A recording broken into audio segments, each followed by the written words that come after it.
Wait, if you have not installed the Unicorn Smasher Chrome extension, pause this video now and don't move forward until you have.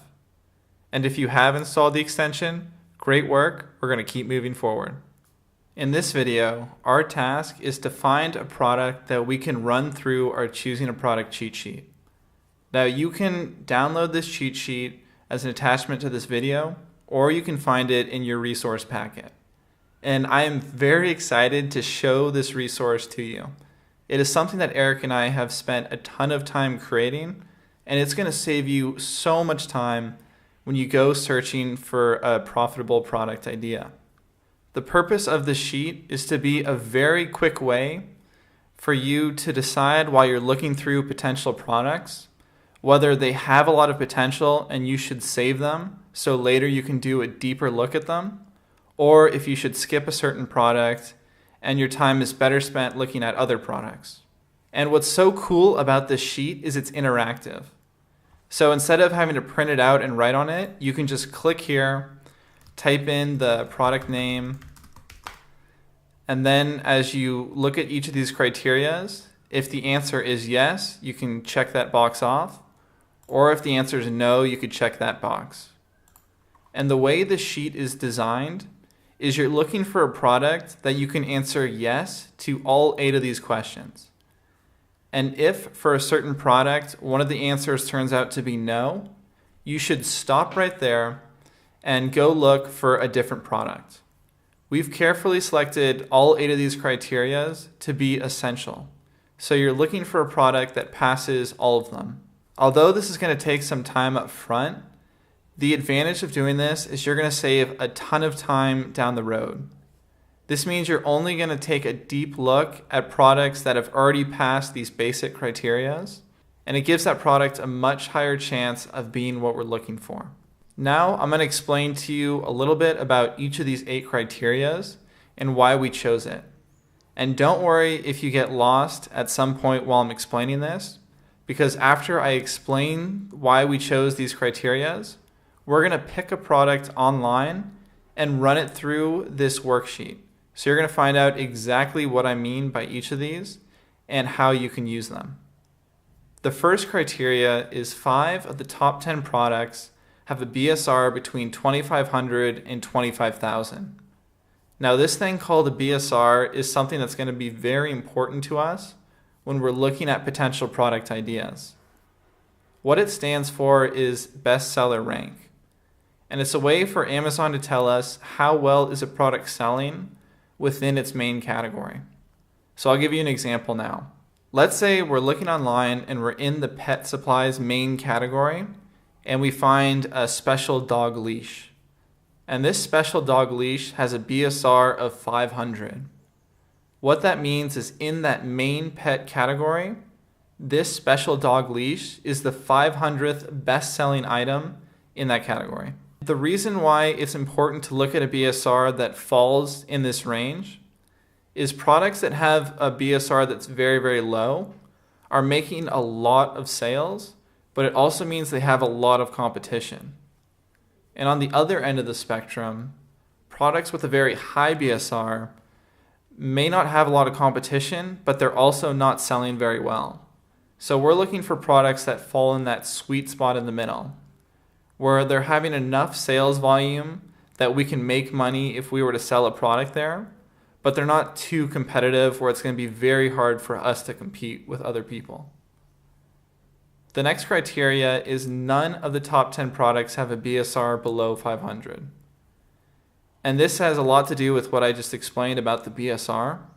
We want to avoid products that are selling really, really well, because if any of the top 10 products have a BSR below 500, that means it's going to be very hard for us to compete with that seller because they're doing so well. The next criteria is each of the top 15 products has less than 1,000 reviews. And it's important that our competition doesn't have too many reviews, because when we start selling our product, we're starting out with 0 reviews. And if we have 0 reviews and our competitors have thousands, it's going to be very hard for us to catch up. The next criteria is 10 of the top 15 products have less than 200 reviews.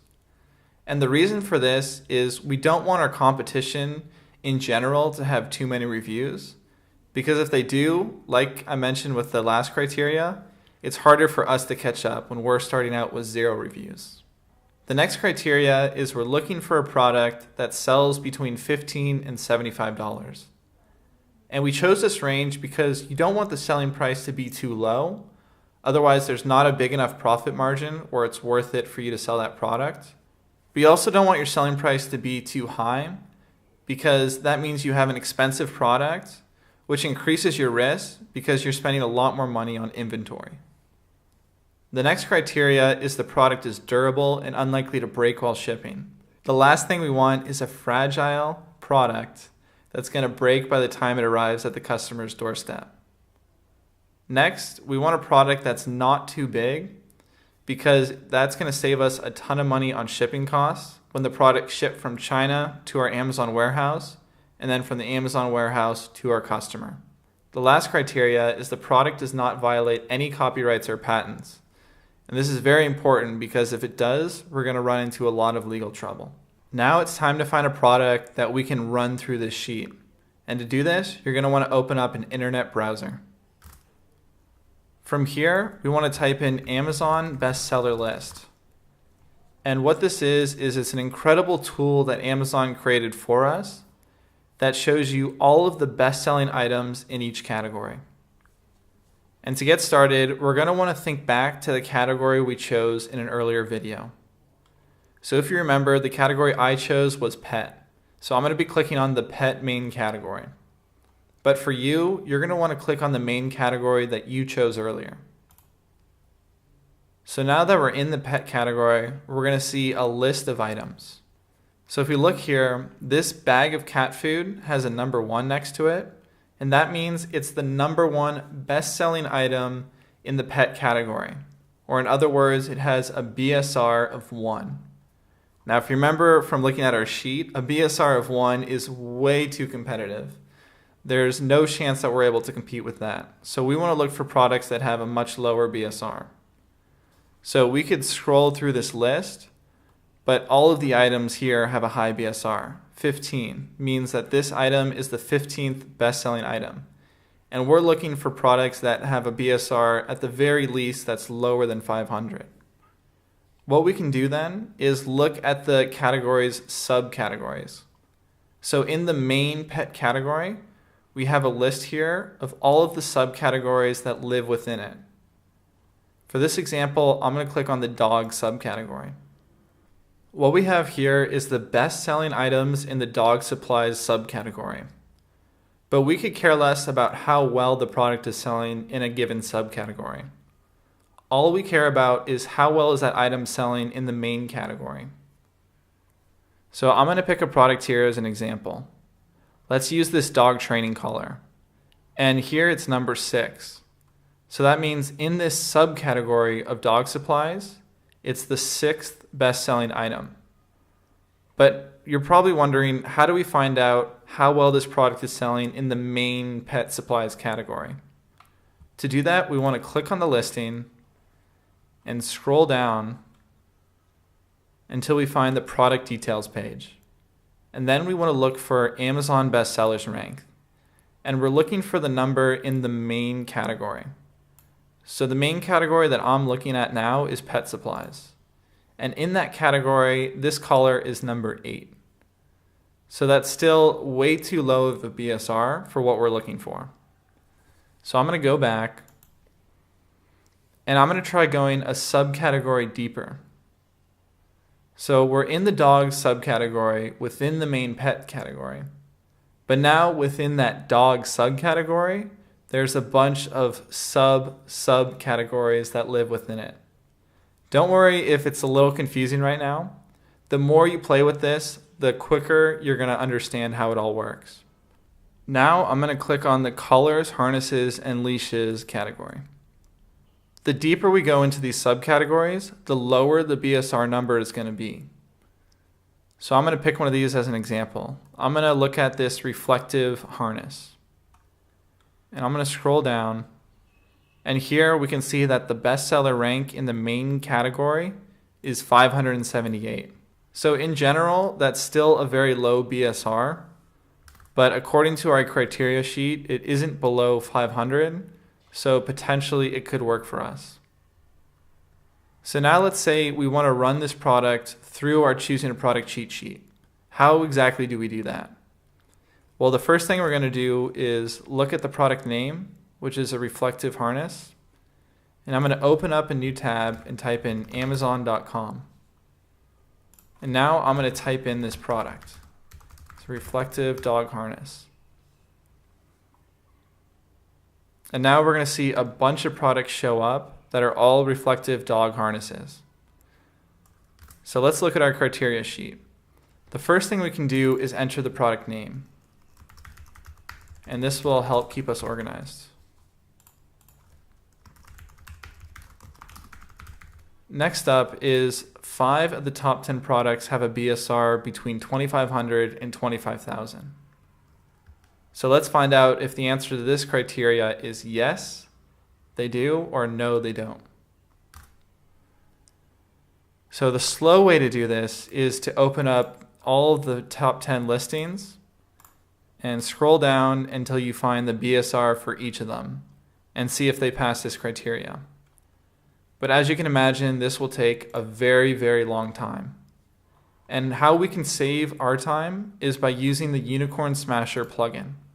So you want to click on this box in the top right-hand corner, and it's going to scan all of the top products for us and give us the information that we need. So we can ignore these top 2 products because they are advertised listings or sponsored listings. And for that reason, it's not giving us the information that we want. So we can say that this is the first product. Now let's take a look back at our criteria to make sure we're looking for the right thing. We want to see if 5 of the top 10 products have the BSR between 2,500 and 25,000. Well, here BSR is under rank. And so we can look at the rank for the top 10 products. So this first one is within the range. So I'm going to count 1, 2, 3. This one's outside of the range. So is this one. So is this one. 4, outside of the range. Outside of the range, 5. And since the first 2 products, we weren't counting those, that's why I went to 12 over here. So 5 of the top 10 products are within our given BSR range. So that means we can check off yes. So here I'm going to check yes and just type in 5 of the top 10 products pass. The next criteria is none of the top 10 products have a BSR below 500. And we can find that out very quickly by looking at the rank. And here we can see that none of them are under 500. This one is close at 578, but we're still okay, so I'm going to click yes. Next up is each of the top 15 products has less than 1,000 reviews. Here we have the number of reviews next to each product. And it looks like this item here has over 2,000 reviews, and so does this one down here. So no, it does not pass that criteria. Normally, when I check no for any of the criterias, I would immediately stop looking at this product and start looking at a different product. But for this example, I just want to show you how to walk through each of these criterias, so we're going to keep going. Next up is 10 of the top 15 products have less than 200 reviews. And we can do a simple check here. No, that's 1, 2, 3, 4, 5. So only 5 of the top 15 products have less than 200 reviews, and we need 10. So I'm going to click no. The product selling price is between $15 and $75. And by taking a look at the price here, it seems like yes, the average selling price lies in that range.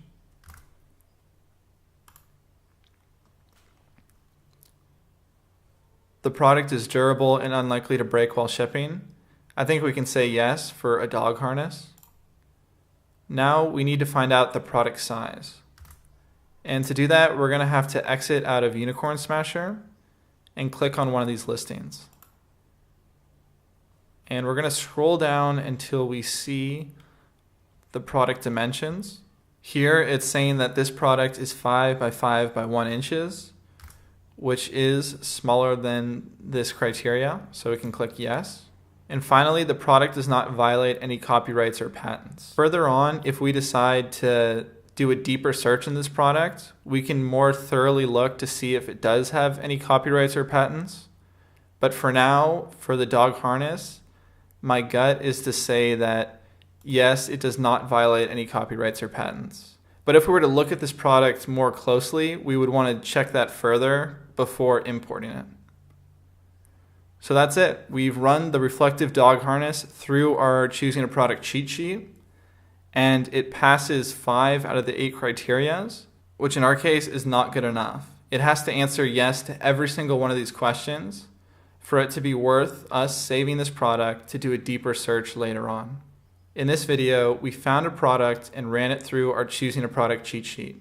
In the next video, we're going to look for and find 3 products that pass our choosing a product cheat sheet. Pause this video now and don't move on until you've found a product to run through our choosing a product cheat sheet.